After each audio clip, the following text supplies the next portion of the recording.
Hello guys. അപ്പം ഇന്ന് രാവിലെ ഓട്ടോ ഉണ്ടായിരുന്നു. ഓട്ടോ ഒക്കെ കഴിഞ്ഞ് ഒരു 10 മണിയൊക്കെ കഴിഞ്ഞപ്പോഴത്തേന് വീട്ടിൽ വന്നു.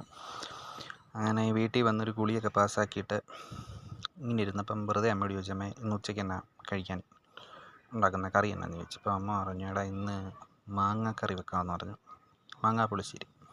അപ്പോൾ മാങ്ങാ പുളിശ്ശേരി എനിക്ക് ഭയങ്കര ഇഷ്ടമാണ്. മാങ്ങ വെക്കുന്നത്, പ്രത്യേകിച്ച് അമ്മ വെക്കുന്നത് ഭയങ്കര ഇഷ്ടമാണ്. എല്ലാവർക്കും അങ്ങനെ തന്നെ ആയിരിക്കും, അമ്മമാർ വെക്കുന്ന കറികളൊക്കെ എല്ലാവർക്കും ഇഷ്ടമാണ്. അപ്പോൾ എനിക്ക് ഭയങ്കര ഇഷ്ടമായി ഈ മാങ്ങാക്കറി. അപ്പോൾ ഈ മാങ്ങ വെന്ത് കറി ആയി കഴിയുമ്പോൾ ഇതിൻ്റെ ഒരു മണമുണ്ട്, എനിക്കത് ഭയങ്കര ഇഷ്ടമാണ് അതിൻ്റെ മണം.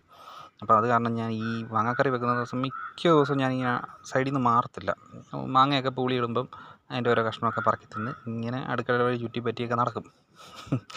എന്താണെന്ന് അറിയത്തില്ല, അതൊരു ശീലമായിപ്പോയി, അങ്ങനെ ആയിപ്പോയി. എന്നിട്ട് മാങ്ങാക്കറി വെക്കാമെന്ന് പറഞ്ഞു. എന്നാൽ ഓക്കെ എന്ന് പറഞ്ഞു. ഞാനും പറഞ്ഞു അപ്പോൾ ഉച്ചയ്ക്ക് ബേഷായിട്ടൊന്ന് കഴിക്കാമല്ലോ എന്ന് വെച്ചു. എന്നിട്ട് മാങ്ങാക്കറി വെക്കാൻ വേണ്ടിയിട്ട് അമ്മതേ സെറ്റപ്പ് ആക്കി കഴിഞ്ഞു. മാങ്ങയെല്ലാം എടുത്ത് റെഡിയാക്കി അടുപ്പത്ത് കയറ്റി.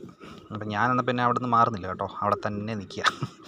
ഈ അമ്മ ചെത്തി വെച്ചേക്കുന്ന മാങ്ങയുണ്ട്, ബാക്കി വന്ന മാങ്ങ, അത് ഞാനിങ്ങനെ ഓരോന്നോരോന്ന് പറക്കി തിന്ന് അവിടെ തന്നെ ഇരുന്ന് അതുപോലെ ഇങ്ങനെ ക്ഷമ കെട്ട് അവസാനം ദേ മാങ്ങാക്കറി എല്ലാം റെഡിയാക്കി കേട്ടോ. കടുകൊക്കെ പൊട്ടിച്ച് താളിച്ച് ഒഴിച്ചപ്പോഴത്തേന് ആഹാ എന്നാ മണം. എന്നിട്ട് നൈസായിട്ട് ഉച്ചക്കത്തേന് കഴിക്കാമല്ലോ എന്നുള്ള ഒരു കൊതിയിൽ ഇങ്ങനെ കുറച്ച് ടേസ്റ്റ് നോക്കാൻ തന്നമ്മ. ടേസ്റ്റ് നോക്കിയപ്പോൾ തന്നെ അപാരം. എന്താണെന്നറിയത്തില്ല, എനിക്ക് ഭയങ്കര ഇഷ്ടമായതുകൊണ്ടായിരിക്കും, ഈ കറിയോട് എനിക്ക് ഭയങ്കര താല്പര്യം, ഈ മാങ്ങാക്കറി. അതുകൊണ്ട് തന്നെ ഭയങ്കര ഇഷ്ടമാണ് ഇത്. ടേസ്റ്റ് നോക്കിയപ്പോൾ തന്നെ അപാരം, ഒരു രക്ഷയില്ല. ഞാൻ ഒന്നുകൂടെ മേടിച്ചു, ഒന്നുകൂടെ തരാൻ പറഞ്ഞു. അമ്മയ്ക്കറിയാം ഇനിയും ടേസ്റ്റ് നോക്കാൻ കൊടുത്താൽ കറി കാണത്തില്ല എന്നുള്ള കാര്യം അറിയാവുന്നത് കൊണ്ട് അമ്മ പറഞ്ഞു ഉച്ചയ്ക്ക് ഊണിൻ്റെ കൂടെ തരാമെന്ന് പറഞ്ഞു. ഞാൻ പറഞ്ഞു ഓക്കെ, എന്നാൽ പിന്നെ അത് മതിയല്ലോ എന്ന്.